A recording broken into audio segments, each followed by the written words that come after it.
सभी को प्रणाम। आइए गुरु सत्ता का आवाहन करें, उस परम तत्व का आवाहन करें, अपनी आत्मा के प्रकाश का आवाहन करें। माँ धरा को अपने सामने देखें, अनुभव करें कि ये स्वाध्याय हम माँ धरा के गर्भ में बैठकर कर रहे हैं। परम पूज्य गुरुदेव वंदना माता जी के दिव्य संरक्षण में कर रहे हैं और इस स्वाध्याय से निकलने वाली ऊर्जा हमारा अंतरंग बदल रही है। हमारा गुण कर्म स्वभाव सब हमारे गुरु के अनुरूप हो रहा है। इसी भाव से एक गायत्री मंत्र ॐ भूर्भुवः स्वः तत्सवितुर्वरेण्यं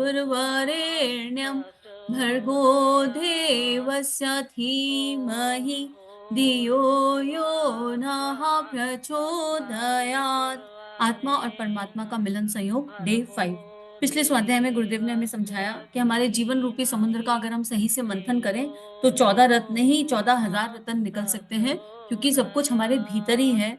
हमारे भीतर वो देवत्व है, हमारे भीतर वो दिव्यता है, हमारे भीतर वो सब कुछ है जो हमें दिव्य बनाता है। बस हम उसको समझ नहीं पा रहे, जान नहीं पा रहे। और जानने और समझने के लिए हम इस ब्रह्मांड को कहाँ तक जानेंगे? हमें कैसे समझ में आएगा कि हमारे जीवन में भगवान है या नहीं है? तो अपने गुरु को अपने पास अनुभव कीजिए, जो भी आपके गुरु हैं, उन्हें अपने पास अनुभव कीजिए। और अगर आप आँख बंद करते हैं, आप नेत्र बंद करते हैं और अंतःकरण में झाँक कर देखते हैं और आपको आवाज़ आती है, हाँ, मेरा गुरु हर क्षण मेरे साथ है, तो समझ लीजिए वो परम सत्ता, वो विशाल ब्रह्मांड, वो पूरा दैवीय तत्व ही वो परमात्मा है। और अगर गुरु साथ है, ये आवाज़ हाँ है, तो मतलब भगवान साथ है। इसी में आगे गुरुदेव कहते हैं, इतने विशाल वैभव से भरे हुए विश्व को एक विनोद उल्लास की तरह बनाने और चलाने वाला परमेश्वर यदि समग्र रूप से मनुष्य की कल्पना में आ सका होता तो कितना सुखद होता। पर कहाँ मनुष्य, कहाँ उसकी कल्पना।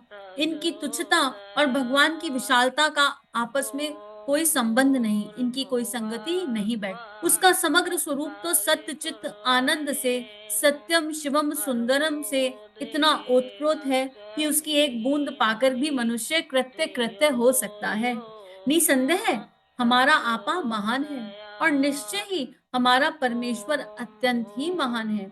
इन दोनों के अतिरिक्त एक तीसरा आश्चर्य और शेष रह जाता है, वह है इन दोनों के मिलन से उत्पन्न होने वाली वह धारा जिसमें संतोष और शांति की, आनंद और उल्लास की, सुख और साधनों की असीम तरंगे निरंतर उद्भुत होती रहती हैं। यूं जब भी दो श्रेष्ठताएं मिलती हैं तब उनके सुखद परिणाम ही होते हैं। कितना दिव्य, कितना सुंदर बताया गुरुदेव ने। पहले मानव जीवन को एक्सप्लेन किया, फिर परमात्मा को एक्सप्लेन किया, उस भगवान को एक्सप्लेन किया, और फिर ये बताया कि हम कितने भी दिव्य हो, हमारा आपा कितना भी महान हो, पर हम उस परम तत्व को कल की कल्पना नहीं कर सकते, क्योंकि वो इतना दिव्य आनंद है, इतना अनंत आनंद है, वो सत्यम शिवम सुंदरम है कि एक बूंद भी अगर उनके अनुभव हो जाए, मात्र एक बूंद, तो अनंत जन्म तर सकते हैं और अनंत जन्म तक हम उस आनंद को भूल नहीं पाएंगे। तो वो परमात्मा जितना भी मिल जाए उतना कम है। और हमारे जीवन में गुरु है तो गुरु स्वरूप में हमें वो पूर्ण परमात्मा मिला हुआ है, मात्र स्वरूप में हमें वो पूर्ण ईश्वर मिला हुआ है। फिर गुरुदेव एक तीसरी धारा की बात कर रहे हैं। भाई, जब दो मनुष्य मिलते हैं, जब पुरुष और प्रकृति मिलते हैं, तो इतनी सुंदर चीज का जन्म होता है, हमारा जन्म हुआ, संतान का जन्म हो जा रहा है। जब दो मनुष्य तन मिल रहे हैं तो संतान का जन्म हो रहा है, ये तो मानव देह है। अब सोचिए, जब एक शिष्य और एक गुरु मिलेंगे तो किस चीज का जन्म होगा, जब एक भक्त और भगवान मिलेंगे तो किस चीज का जन्म होगा, जब श्रद्धा निष्ठा संकल्प की शक्ति, प्रचंड शक्ति और भावनाओं की प्रचंड शक्ति से मिलेगी तो कितना सुंदर नवनिर्माण होगा। तो गुरुदेव कह रहे हैं कि जब दो का मिलन होता है, मतलब हमारा शूद्र अहम छूट जाता है, मेरा मैं पूरी तरह विलय हो जाता है, समर्पण विसर्जन विलय की बात है, पूरी तरह विलय हो जाता है और उस परम तत्व से, उस परमात्मा से मिल जाता है, तो एक नए तत्व का जन्म होता है। उस नए तत्व में ना मैं हूं ना तू है, उस तत्व में तू ही तू है और मैं ही मैं हूँ।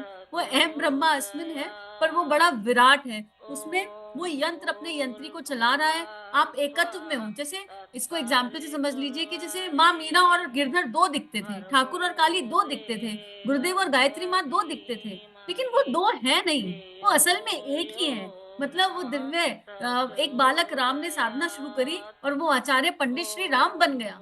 कैसे? तो आचार्य पंडित श्री राम की जो धारा है ना, वो गायत्री ही है। तो ये गुरुदेव समझा रहे हैं कि हमें उस परमात्मा से मिलन करना है, और जब वो मिलन हो जाएगा तो एक नए दिव्य तत्व का जन्म होगा, और वो जन्म इसी देह में हो जाएगा, वो कहीं बाहर नहीं होगा। कोई कोई अलग से कोई चेतना नहीं दिखाई देगी, वो इस देह में ही हो जाएगा, क्योंकि वो दो श्रेष्ठताएं मिलेंगी।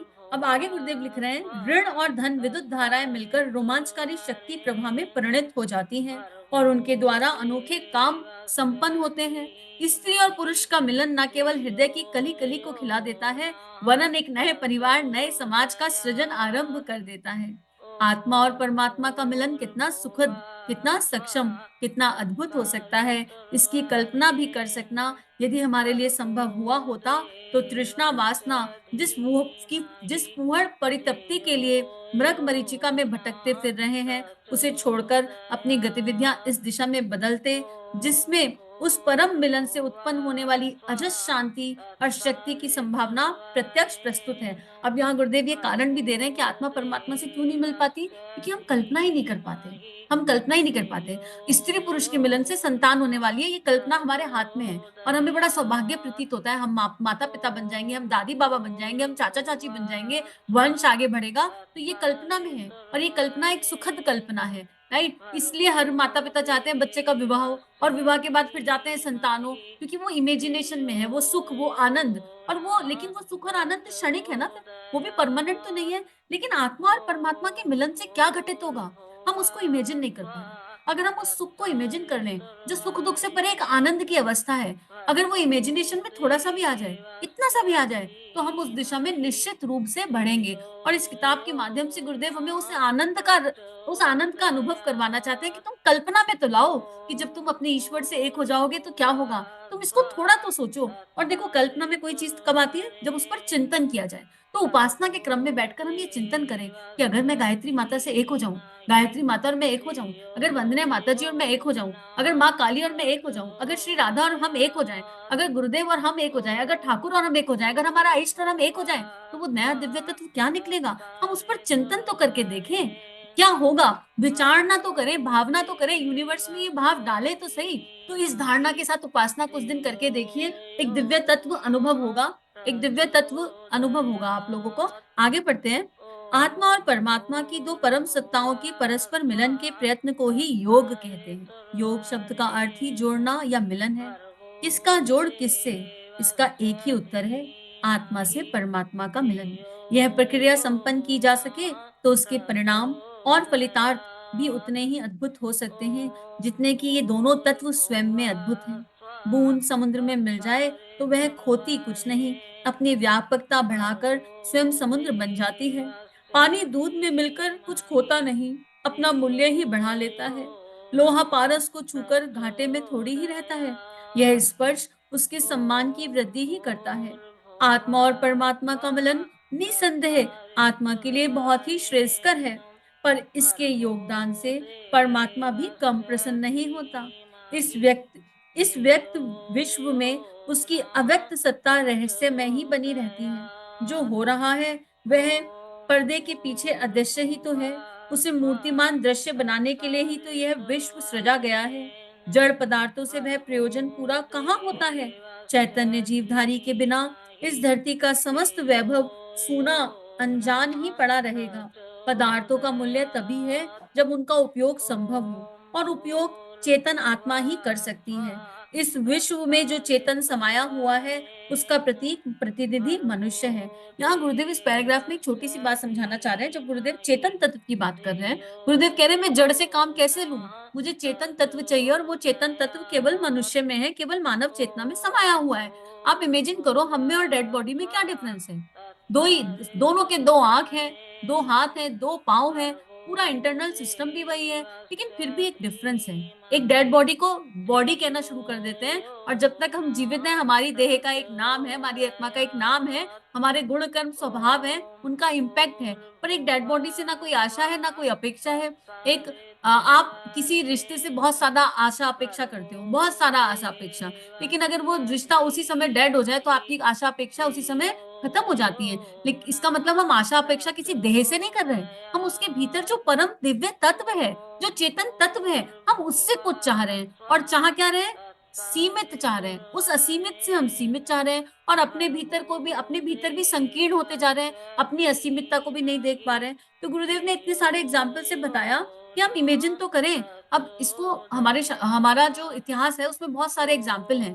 ठाकुर और काली का मिलन विवेकानंद को जन्म दे गया, अगर कहा जाए, अगर एक इक्वेशन देखी जाए तो हुआ ना विवेकानंद जी का जन्म। ठाकुर ने अपना समर्पण किया माँ काली को, और ठाकुर और काली एक हो गए, और उन्होंने जब अपने शिष्य को, जो शिष्य समर्पण करने को तैयार था, जिसने अपना सर्वस्व दे दिया, उनको स्पर्श किया, तो एक दिव्य व्यक्तित्व का जन्म हुआ। एक ऐसे व्यक्तित्व का जन्म हुआ जिनकी एक आवाज में पूरा यूनिवर्स गूंज गया, एक आवाज में पूरा यूनिवर्स गूंज गया। तो शिष्य हो तो ऐसा हो, तो उसमें परमात्मा को भी आनंद होता है, उसमें ठाकुर की खुशी गुरु के रूप में अनन्य थी। तो आप सोचो, अगर हम एक बच्चा जब कुछ कर जाता है तो माता पिता की खुशी कितनी ज्यादा होती है, कितना प्राउड फील करते हैं माता पिता जब बच्चा उनका नाम रोशन करता है, जगत में कुछ अच्छा करता है। तो गुरु रूपी माता पिता को कितना खूबसूरत अनुभव एहसास होगा, कितना सुंदर लगेगा जब उनके बच्चे इस विश्व वसुधा को सुंदर बनाने में अपना योगदान देंगे। और योगदान क्या देना है? कुछ भी नहीं देना, उनका कहना मानना है, इतना ही तो योगदान है, इसके अलावा तो कुछ योगदान नहीं है। योगदान क्या देना है? समर्पण करना है।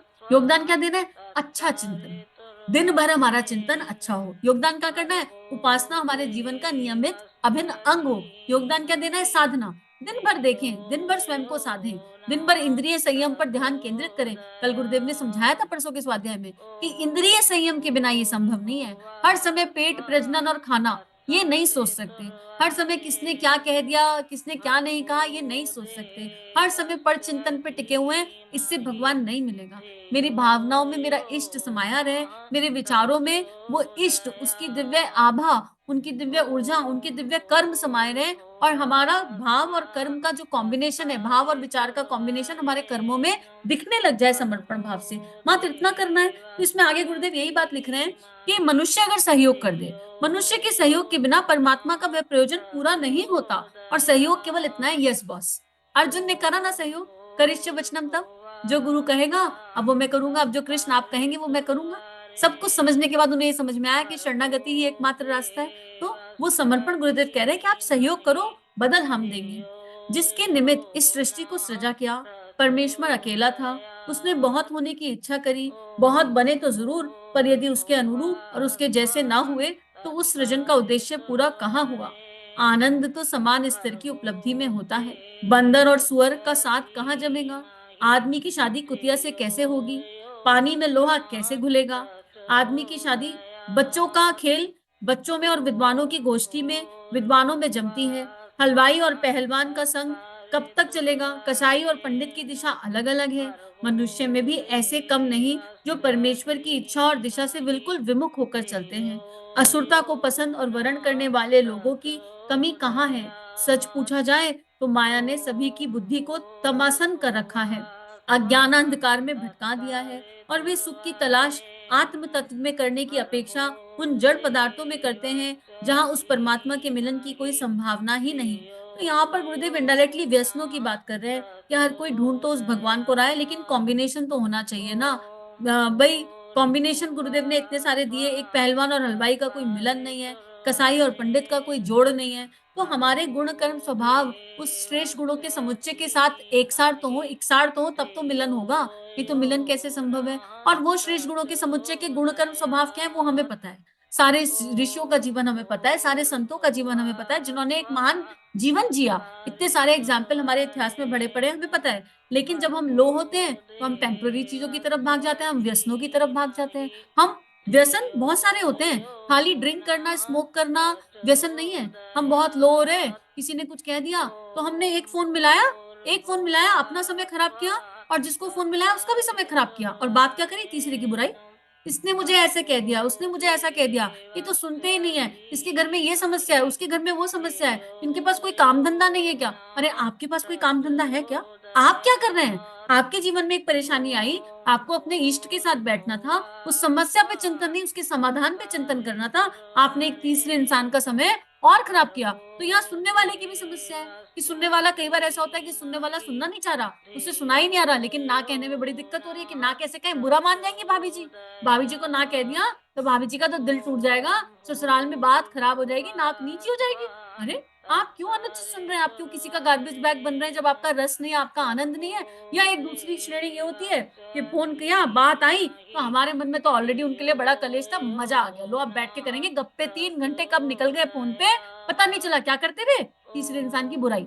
चिंतन किस पे किया? तीसरे इंसान पर। क्या लाभ हुआ? कोई लाभ नहीं हुआ, ना आपको हुआ, ना सुनने वाले को हुआ, समय और खराब हुआ। जीवन समय से बन रहा है, उसको और बर्बाद कर दिया और तीसरे की बुराइयां, तीसरे के कर्म ले लिए। जब हम किसी की बुराई करते हैं, यकीन मानिए, अगर आप किसी की बुराई कर रहे हैं वाणी से भी, कुछ लोग कहते हैं हमारा मन तो एकदम साफ है, हमारा विचार तो एक सब साफ है, हमारे अंदर तो बस हर समय भगवान रहते हैं, लेकिन हमारी वाणी का हमको पता नहीं कहाँ से निकल निकल के आ जाती है बुराइयां। अरे आप अपने अंदर झांक ही नहीं रहे हैं, आपके मुंह पर वही शब्द आएंगे जो आपके अंतःकरण में है। आप इस बात को स्वीकार करें या ना स्वीकार करें, ये आपकी मर्जी है। और जब आप किसी के लिए कुछ भी कहते हैं, यकीन मानिए आप उनका कर्म अपने सिर पर लेते हैं। निष्काम कर्मी तो बने नहीं, तो आपने उनका भला कर दिया जिनकी बुराई करी बैठकर। तो ये भी एक तरह का व्यसन है। अपने दुख का दोष किसी दूसरे को देना भी एक तरह का व्यसन है। अपनी परिस्थितियों का दोष किसी तीसरे को देना भी एक तरह का व्यसन है।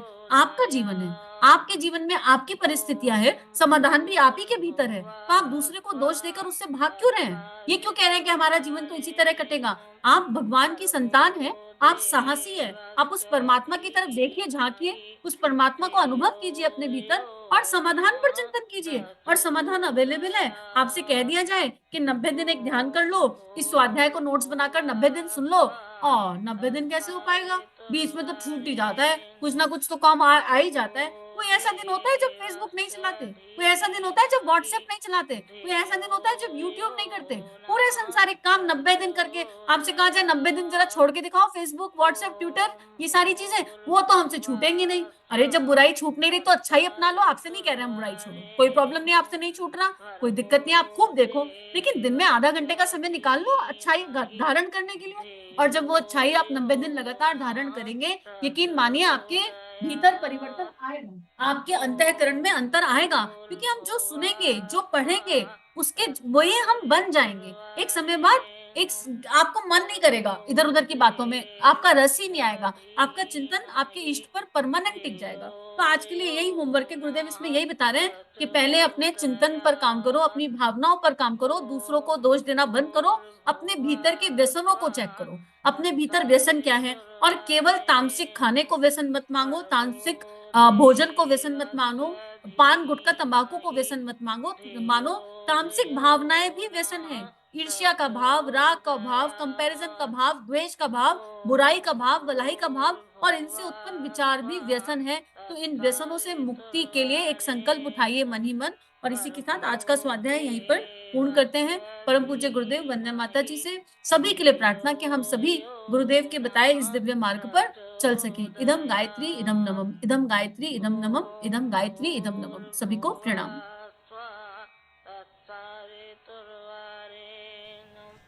हमारे YouTube चैनल को सब्सक्राइब कीजिए और बेल आइकन पर क्लिक कीजिए ताकि आने वाली सभी वीडियो की नोटिफिकेशन आपको मिलती रहे। आप सभी को बहुत बहुत थैंक यू।